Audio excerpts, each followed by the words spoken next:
Nous nous retrouvons donc aujourd'hui pour discuter d'un thème récurrent aujourd'hui en France, l'insécurité. Et plus précisément, la violence.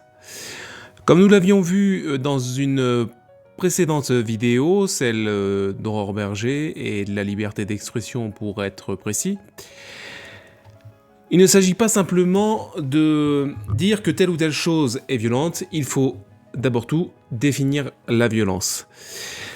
Aujourd'hui, donc, on va parler de ce phénomène qu'est la violence, et plus particulièrement avec un sujet d'actualité. Comme vous l'avez certainement entendu, plusieurs villes moyennes, plutôt tranquilles d'habitude d'ailleurs, sont le théâtre d'événements violents, d'émeutes, d'incendies, d'agressions des forces de l'ordre, des pompiers. En effet, Limoges, Béziers, Nîmes, la violence explose partout en France.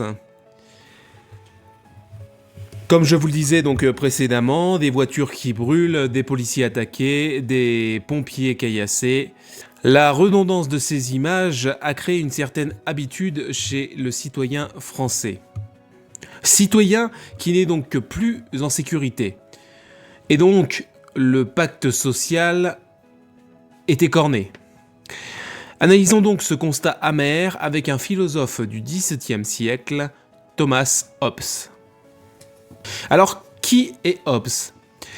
Thomas Hobbes est né en 1588 en Angleterre. Il est considéré comme un des pères fondateurs de la philosophie politique. Hobbes est un partisan de l'empirisme, du matérialisme et est donc attaché au réalisme. Pour lui, l'homme est par nature égoïste, violent, agressif. Et cette vision va marquer sa philosophie politique.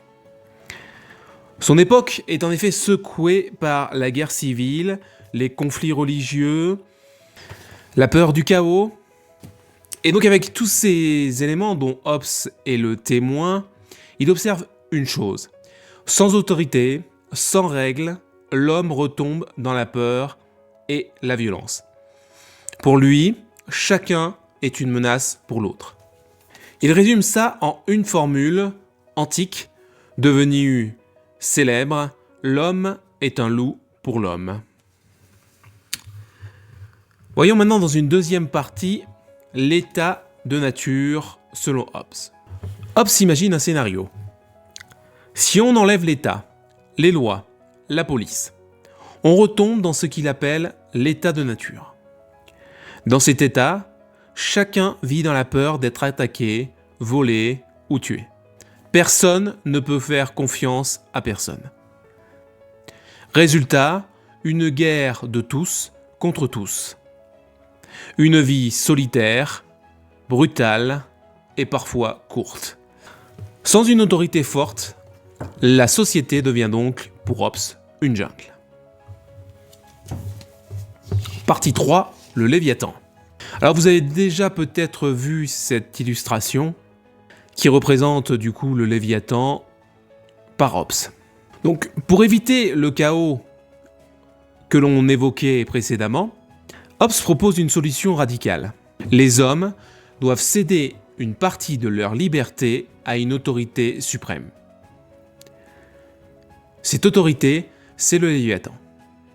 Le Léviathan, c'est l'État tout-puissant, le souverain. Un monstre symbolique, plus fort que chacun de nous, pour nous protéger de nous-mêmes. Selon Hobbes, seul le Léviathan peut briser la violence originelle. Sans épée, sans force, les pactes et les lois ne sont que des mots. On peut donc se demander ce que dirait Hobbes s'il voyait la France d'aujourd'hui et la violence dans toutes ces villes. Il dirait peut-être « Voici ce qui arrive quand le Léviathan faiblit. Quand l'État ne fait plus peur aux violents, la peur change de camp. Les honnêtes gens ont peur, les policiers, les pompiers sont pris pour cible. » Hobbes nous rappelle ainsi une chose. La liberté et la sécurité reposent sur la force de l'État. Pas seulement sur des discours ou des pactes, mais sur la capacité de punir. Le Léviathan trop faible laisse l'état de nature revenir. Alors, la violence redevient la règle. Conclusion. En 1651, Hobbes écrivait « Sans épée, les pactes ne sont que des mots ». Aujourd'hui encore, cette phrase résonne. Parce que derrière chaque mortier lancé, chaque voiture brûlée, il y a une question. Si l'État ne remplit plus sa part de pacte, que doit faire le peuple ? Si un joueur ne joue plus le jeu avec les règles de base, que doit faire l'autre joueur ? Sommes-nous prêts à redonner de la force au Léviathan pour nous protéger ? À vous de réfléchir et à moi de continuer à vous questionner. Si cette réflexion vous parle, partagez, commentez, likez et on se retrouve bientôt. Je vous remercie.